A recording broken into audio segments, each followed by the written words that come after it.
From MTN News, this is Montana This Morning. Time is such a critical aspect of a water recovery. A race against time, the latest on an ongoing search in the Bighorn River, looking for a man now presumed dead. Sounds like there's a couple other projects going too, so yeah, it's turned into a nice area. Ready to build a new business approved by the Billings City Council, how the board is using tax increment financing money to get it done. I'm John Riley here in Helena. I'll have more on the decommissioning of the USS Helena and the people working to preserve its history. Those stories and much more coming up in the next hour. Good morning and welcome back to Montana This Morning on this Tuesday, July 29th. I'm Hailey Monaco here with Miller Robson. Good morning, Miller. Good morning, Hailey, and happy Tuesday, everybody. Coming off a very bumpy day yesterday. Oh, yes. It was crazy. It's a beautiful start this morning here in Billings, but let's back it up 18 hours. We had severe thunderstorm warnings firing up across the area. We even had flood advisories and flash flood warnings in effect for a bit. Very bumpy yesterday. Big story. A lot of hail photos coming in. Just a few here.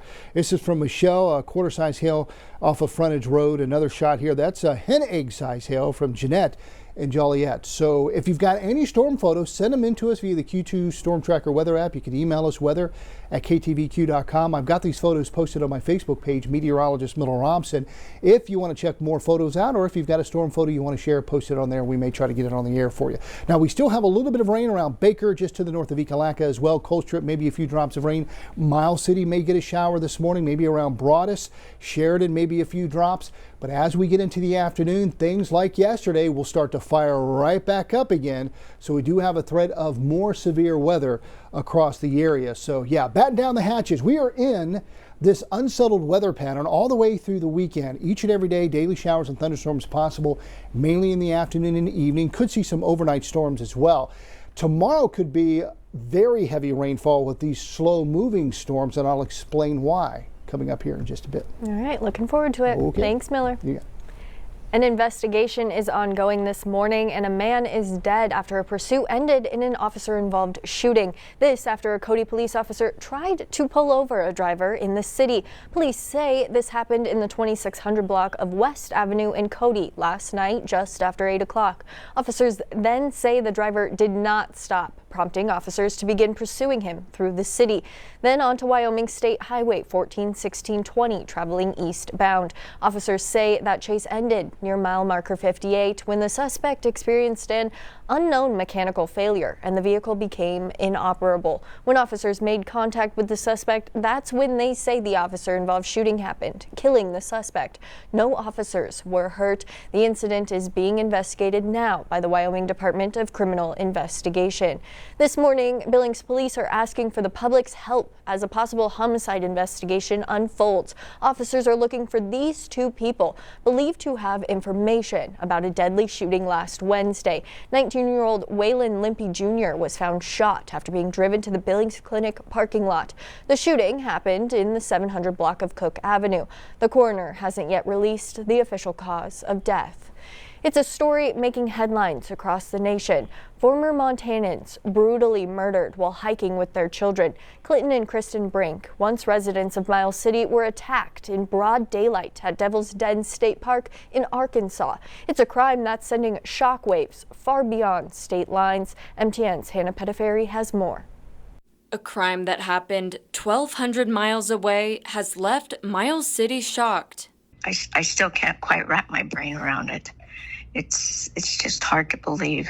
Kristen and Clinton Brink were hiking with their two daughters when police say they were attacked last Saturday at Devil's Den State Park in Arkansas. They were good people. They were great people. Their daughters, who are 7 and 9, were not hurt. But I'm so thankful that the little girls are okay as far as not getting hurt. According to Arkansas State Police, as of yesterday, the suspect is an unknown white male who is still at large. Arkansas State Police Colonel Mike Hager says, "We are using all available resources to apprehend this suspect and bring him to justice." Now, a Montana community in sorrow. Everybody's still in shock. It's just like nothing that happens around here. On the phone from Miles City, Mary Heidenbaugh told me she knew the Brinks for a few years. We went to church together here in town, and she was part of our worship team that I was on, and she was just an amazing, wonderful singer. Looking back on moments with them, They just were a young family with little ones, and just a good family. and now deeply missed. We're just at a total loss, and we're going to miss them. For MTN News, I'm Hannah Pettiferry. Hannah, thank you for your reporting. Operations at the Stillwater mine remain limited yesterday as investigators continue looking into a deadly electrical incident underground. Mine officials say a small crew is on site working toward restoration, but there's no timeline yet for full operations to resume. That incident happened early Saturday while an employee was performing routine maintenance on the east side of the mine. The mine shut down and the night shift was canceled. Counseling resources remain available to workers and their families. The employee's name has not yet been released. A former Yellowstone Boys and Girls Ranch employee is charged with sexually abusing 3 underage girls at the facility. 26-year-old John Whiteside pleaded not guilty Monday to 4 felonies and 2 misdemeanors, all related to sexual abuse of minors.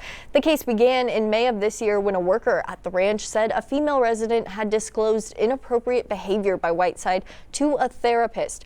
Deputies ended up interviewing 3 girls, ages 14, 15, and 16, with Whiteside being accused of multiple inappropriate sexual acts. Whiteside worked at the ranch for about a month earlier this year and is the second employee to be charged with sex offenses this year. In February, Timothy Westervelt was charged for inappropriately touching 2 female residents. Whiteside's bond has been set at $100,000. The man accused of scamming 2 Billings businesses out of a truck and RV has been charged in the case, even though police have not caught him yet, and he remains on the loose. Yellowstone County has a warrant out for Jonathan Shane Roberts, wanted for theft, issuing bad checks, and 2 other felonies. According to court documents, it started July 3rd when Denny Methold Chevrolet reported Roberts bought a Ford truck with a worthless check. 5 days later, he allegedly pulled the same move at Brett's RV for a trailer. Both injuries turned up in Idaho on July 16th. Investigators say Roberts has a criminal history that stretches from Texas and Louisiana to now right here in Montana. The search continues on the Bighorn River after a boating trip turned tragic. 1 man made it to shore. The other has not been seen since. MTN's Vanessa Willardson takes us to the scene where rescue crews are fearing the worst. Bighorn County Sheriff Jeremy Middlestead received a devastating call around 8 p.m. on Saturday. It's always heart-wrenching when you get those kinds of phone calls because you need to get there as fast as you can. A boat carrying 2 men had capsized on the Bighorn River, south of Hardin, near Mallard's Landing fishing access site. It's hard when it involves water because time is such a critical aspect of a water recovery. 1 man swam to safety. The other, who is 82 years old and from Bighorn County, is still missing. He is presumed to have drowned. I would say the likelihood of us finding the male alive is slim. So we're more focusing at this point on a search and recovery type of a mission. While crews have lost hope in finding the man alive, they are still searching the river, hoping they will be able to find his body. Middlestead is working with the Rosebud County Police and the Bureau of Indian Affairs to retrieve the body. I think right now, as what I was informed, is about 30 people out here right now. Crews are searching downstream at Mallard's Landing and at 2 Liggins Bridge. Although they have been searching for 2 days, Middlestead is determined to find the body and bring closure to the family. My heart and prayers goes out to the family of our victim. I can't imagine what they're going through. In Billings, Vanessa Willardson, MTN News. Firefighters are making progress on the Silver Run fire, which sparked Sunday night and is now 80% contained as of Monday afternoon. The fire was burning about 15 acres in the West Fork of the Rock Creek drainage near the shooting range. Crews now say it is about half that size, just over 6 acres. Crews say it was mostly quiet overnight and through Monday morning, with some interior hotspots still active. No structures are threatened. A hotshot crew, multiple engines, and 2 helicopters fires remain on the scene. And while firefighters gain the upper hand, this fire is a stark reminder of how fast flames can ignite and explode in these dry summer conditions. MTN's Charlie Kleps has the latest. It didn't take long. We got the call about 1800, 6 p.m. last night on Sunday. When U.S. Forest Land in the Silver Run area west of Red Lodge caught a spark and was quickly covered in flames with smoke lingering above. It's burning, you can see up there in the steep hillside, and we're looking at about 10 to 15 acres right now. These pictures, proof of the acres burned, triggering a fast response from multiple agencies. We immediately responded, some engines and our tenders, as well as some folks to get on the ground and start doing some firefighting. We had an interagency response, which went really well, got on it within 10 minutes. Those various crews have been diligently working since, making progress to try and control the blaze. As you can see behind me, it's a much different scene now. Much of the fire has been slowed, with a good amount of it contained. And authorities say it's thanks to a quick response from multiple agencies in the area. The quick response and the interagency coordination is really key to getting these kinds of fires out. No evacuations were put in place and no structures are in danger. Officials say the fire started in the gun range and is being investigated.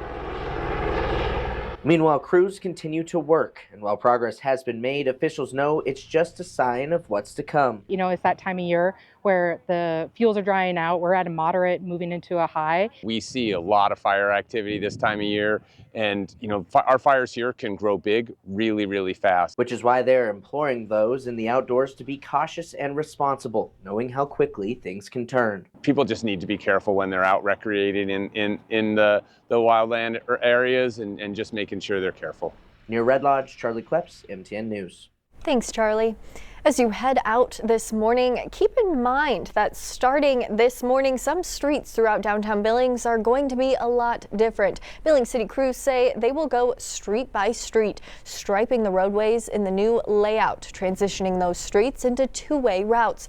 They will also start turning on new traffic signals and installing new signs, all things to pay attention to when you are driving through town. You can also expect single-lane traffic and brief street parking restrictions as work continues to move through the city. This transition is expected to take 2 to 3 days to finish. President Trump is spending his final day in Scotland before his scheduled return to the White House later today. The trip mixed trade negotiations and talks with plenty of golf. Bradley Blackburn has more on the president's trip from New York. President Trump is expected to combine official business with his family business this morning, helping to open a new 18-hole golf course at the Trump estate in Aberdeenshire, Scotland. He was there with UK Prime Minister Keir Starmer, who focused on the hunger crisis in Gaza. We've had the opportunity to talk about the situation in Gaza and the intolerable situation, including images of starvation. And I think both of us know that we have to get to that ceasefire. The president agreed on the need for more help. We got a lot of food ourselves, and we're going to bring it over there. On the Russia-Ukraine war, he also said he's speeding up a deadline from 50 to 10 or 12 days for Russia to agree to a ceasefire or face consequences. I want to be generous, but we just don't see any progress being made. We've reached a deal. The president's focus on world affairs followed the announcement of a trade agreement with the European Union that will bring tariffs of 15% on EU goods, down from a proposed 30%. Bradley Blackburn, CBS News, New York. President Trump was also asked about the Epstein case and again called it a hoax, saying he once turned down an invitation to go to the convicted sex offender's private island when the two men were friends.